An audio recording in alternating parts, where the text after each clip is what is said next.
It is a fine moment that we meet again to discuss issues concerning the politics.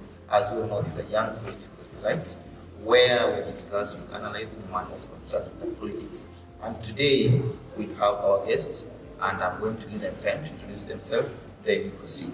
Allow me to start with you. Thank you so much, Mr. Blue. I am Samuel Mulembe. Thank you so much. And this is Francis Masai. Thank you so much. To our viewers, our subscribers, you know that this program is being sponsored by the Campus Vines. And today, we just want to discuss the Western region politics. And that is what, before we go there, allow me to give you, what have you been following throughout the week, Mr. Wan?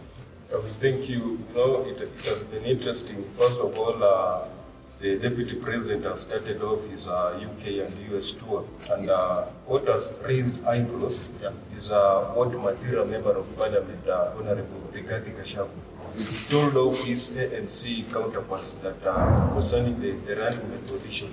So he told them that, hey, look here, you have come into our house. We had already discussed before inviting you. So the issue of the running mate position, the running mate must come from out Kenya. So we are waiting the Deputy President, William Ruto, to come back and see the way forward.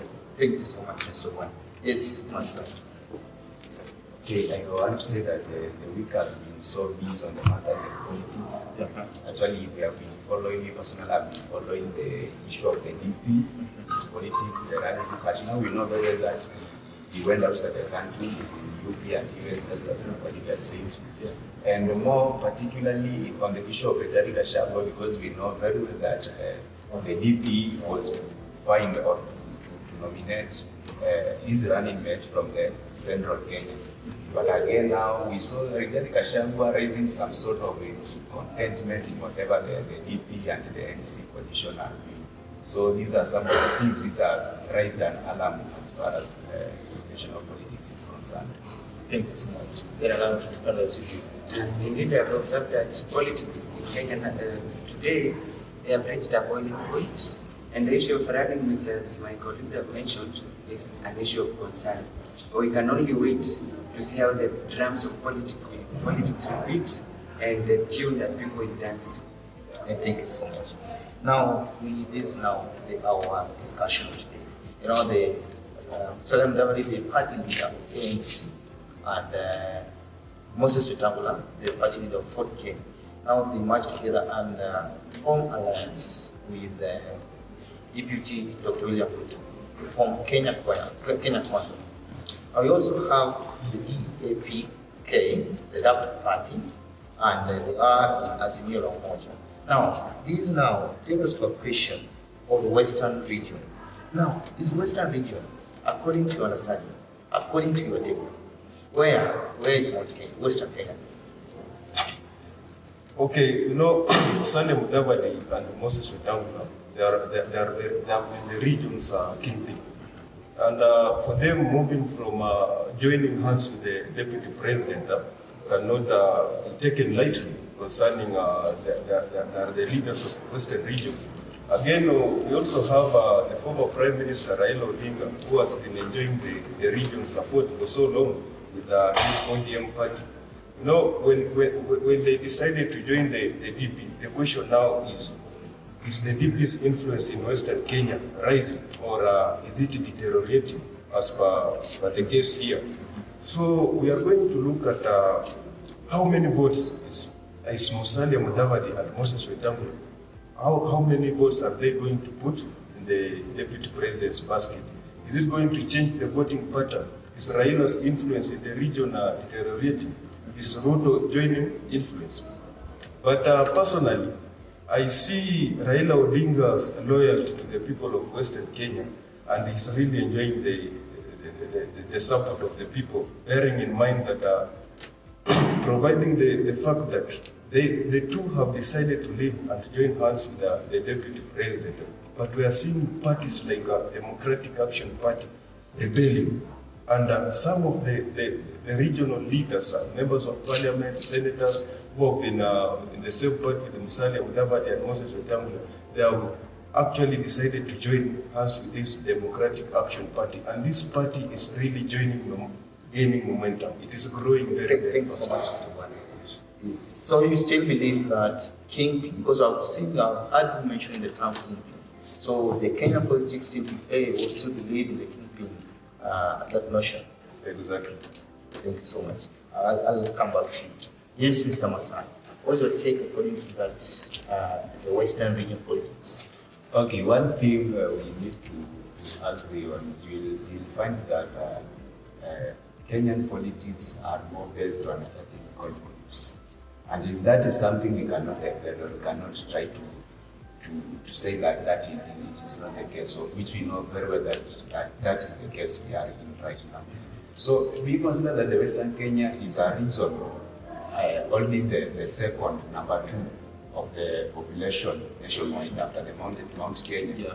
Then we will agree with me that most politicians are trying to scramble for this part of Western region. And again, also this thing also raised an alarm to me that most of Western region people is not basically the Luyas. I have just learned that we have some other minor groups or minor tribes other than the big group of Luyas. So I would like to say that from what President Uhuru said the last time, that DP, that is Dr. William Ruto, is like an uncontrolled missile, that which is not taken care of can cause destruction. And you will agree with me that Ruto, if he's not checked well, then he's going to dominate the politics of every region in this nation. So I would like to say this, Ruto is gaining momentum in matters of politics in the Western region. Because we'll see that he has gained support from these two kingpins of the Western region, that is Mudavadi and Wa Nameme, Moses Kenya. Yeah, that's it. And again, you'll find that even though they are Luyas, but they also belong to some other minor sub-tribes of Luyas. So you'll find that Mudavadi is from a bigger community of Luyas, as compared to his counterpart of Azimio, that is who is this man, Atoli, His Excellency Atoli. So you'll find that Atoli, although he's from Western region, but he's from a minor community as compared to Mudavadi. And Mudavadi has been in politics for long. Mudavadi is someone who understands Western politics better than Atoli. So we cannot lie ourselves that Western region is in Azimio. Yet the people who are gearing that force to obtain votes from the Western to Azimio, there are people who have not been there since before in politics. There are people who have just emerged from somewhere we don't know and chipped into the politics, and now they are trying to build a certain ideologies in our minds and make us to think the same way they think. But that is not the correct way to go. We must agree that the kingpins of a certain region understands that region well and better than any other person. Thank you so much. Mr. Muslim. Western region has always been of importance since the time of the legends like Martin Chiku, and their position in Kenyan politics, even to date, is not undermined. We will not underestimate it. So my take on the Western region politics, the only issue that has been troubling them, Western Kenya is a metropolis, like my friends have stated. It is a metropolis of very many sub-tribes. Yeah. Unfortunately, when it comes to the voting basket, they also divide their votes in the same way. In the same way, they become so many groups and end up disuniting themselves and making themselves to be a little bit weaker. Now in the issue of 2022 politics, Fort Kenya and the ANC have officially joined the Kenya Kwanza Alliance. Now the DAP-K party that is gaining momentum has stated, we want to see what will happen. We want to see how Western will decide. Will this be different? Will they vote as a bloc? That is my main agenda. That is what So what is your contribution? Is this Kenya Western region? Are they Kenya Kwanza or Azimio, according to your understanding? Right now, I am of the opinion that it is still divided to the core, to the very core. Because the two major parties, both Kenya and ANC, are backing UDA. But Azimio enjoys a very strong support in the region. So that means they will also be decisive. They play a decisive role in the politics of the Western region. Oh, thank you so much, our guest. See this. Just want to encourage our viewers to continue subscribing to this YouTube channel. I'd like to say before that this under the campus points support. Mr. One, this according to Masai, sorry, they say that Azimio is still enjoying the Western region. Do you agree with that say?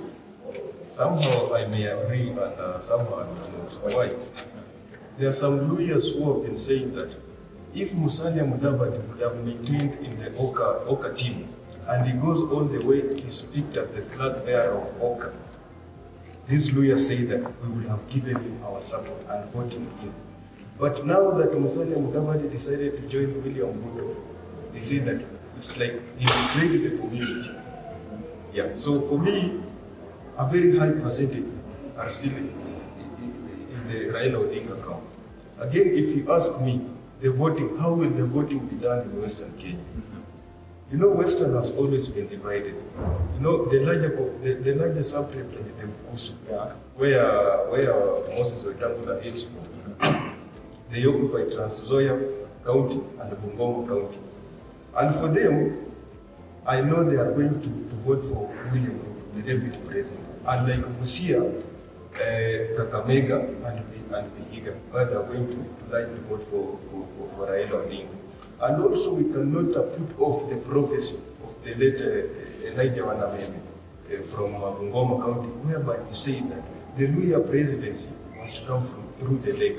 And he said that the sixth president of this country is going to be a Luya, and he must come from the lake. So the Luyas keep on saying that if we try and vote in Raila Odinga, because we is now from the lake, the presidency is now near us. That is why they keep on convincing themselves that if Raila Odinga indeed takes the presidency, now the presidency is near them.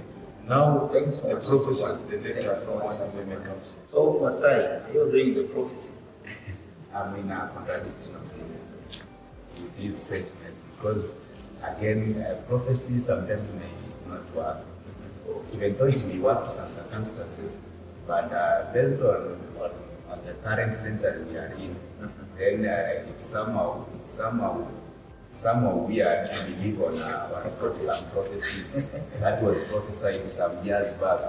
So again, we want to deal on the facts. Yeah. We want to deal on the facts. Yes. Where the votes are, where the grants are. Those are the things we are checking on.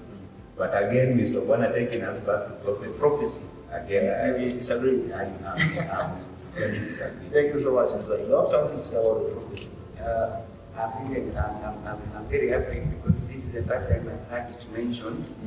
But all the same, I'm not just decisive for that because I believe Africans are somehow deeply superstitious as depicted by the West.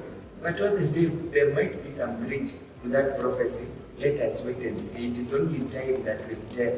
Indeed, prophecies are told, though they might tarry, they might come to pass. So let's see. Let's see how far the time will decide.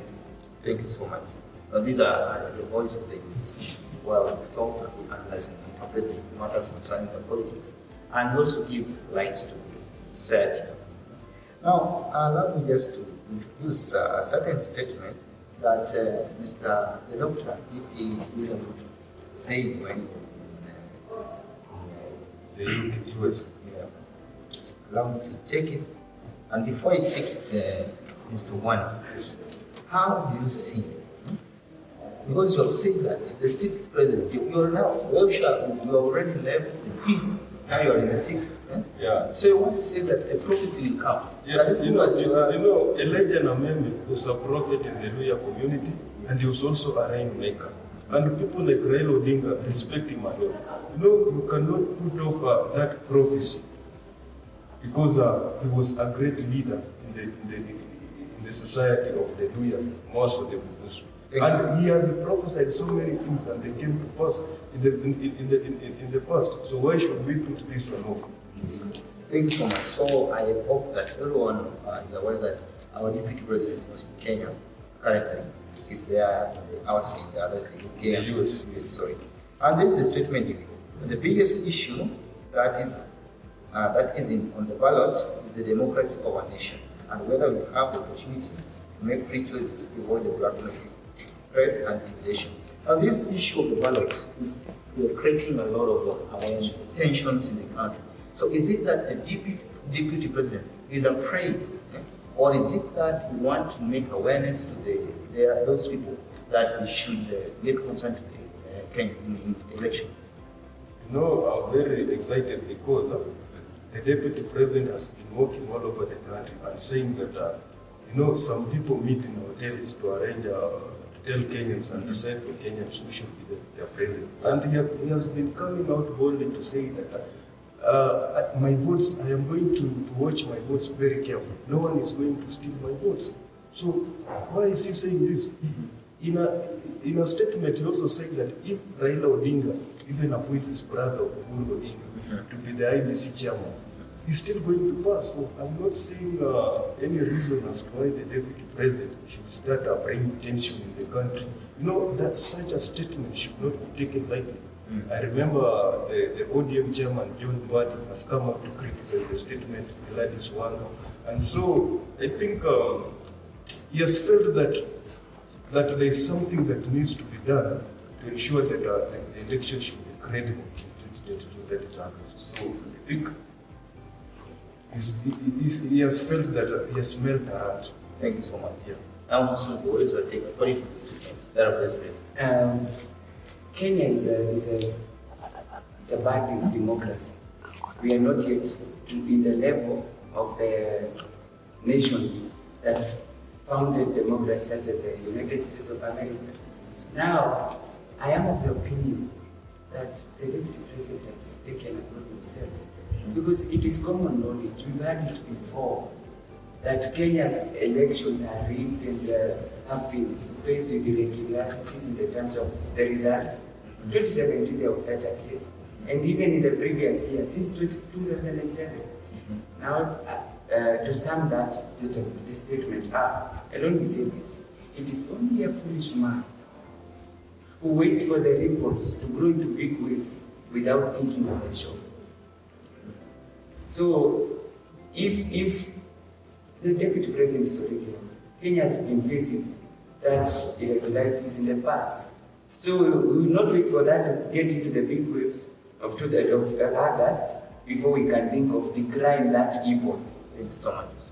So, your reaction to this sentence? Okay, I also had the statement that VP went and announced to Americans that the democracy in Kenya is still at the trial.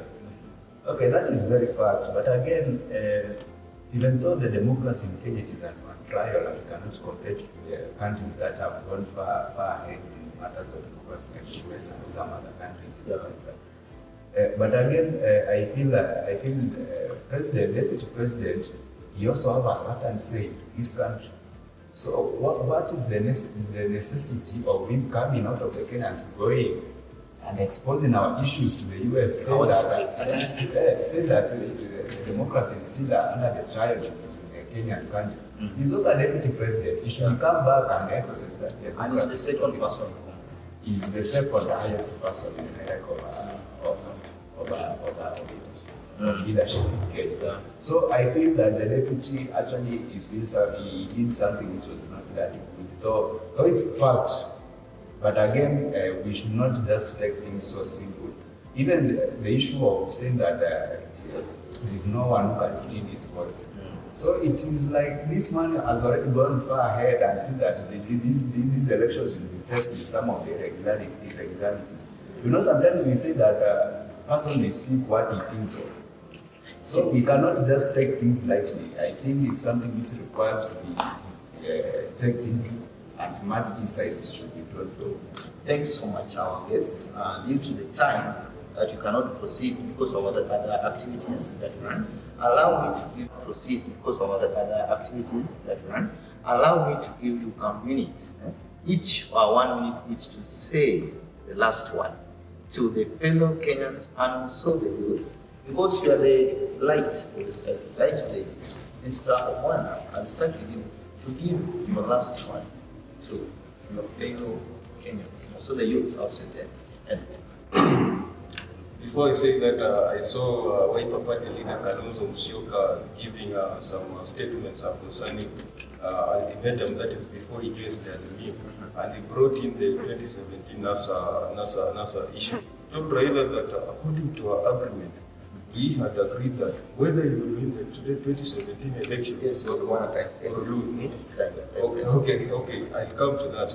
That, what I'm trying to say that, Kalonzo Musyoka is trying to give so many ultimatums before joining Azimio the Umoja, but we are waiting to see how interesting the politics will all that is included. The Homa Bay youths actually made me very excited this week. I saw the border men trying to mobilize fellow youths concerning the election. They are actually sensitizing the youth to avoid engaging into election violence. So congratulations to the people of Homa Bay, the youth of Homa Bay. Let them continue being the same. Thanks so much, Mr. Obwana. Yes, Mr. Musum, your last one. I'd like to say this. Many people, especially the youth, are not interested in matters politics and voting for that matter. Most of us will be voting for our first time. Yeah? And being our first time, let's make this very important. Let us leave an indelible mark on the history of Kenya that for once, youth came out in large numbers and made a decision. This decision will affect us for the 50 years to come. Because definitely what happens today affects what happens tomorrow. So make use of your democratic rights and go and vote. Please. Thanks so much, Mr. Musum. Master, let me finalize the last one. Okay, I will say that voting is a political right of every Kenyan. That is the way it is stated in the Constitution. Then I would like to urge my fellow youths and also my fellow Kenyans that it is important for us to come out in large numbers and vote. And I want to tell my fellow Kenyans that the only way to have good leaders in the governance is by voting. And if we want to vote out the deceptive government out, then we need to vote. When we vote, then no change will be there. And again, I would like to tell people that the darkest parts in the hell are reserved for those who maintain their neutrality in the times of moral crisis. So the country is in moral crisis of politics. Then you should not maintain your neutrality. Go and vote for your leader. Thank you so much, our guest, and I want to thank in a special manner our sponsors, that the Campus Wines, and headed by Derek as our chief editor, was managed to reach this far. I was your presenter. Kindly keep time, the same place, same time. Thank you so much until meeting. Thank you so much for this. Thank you so much.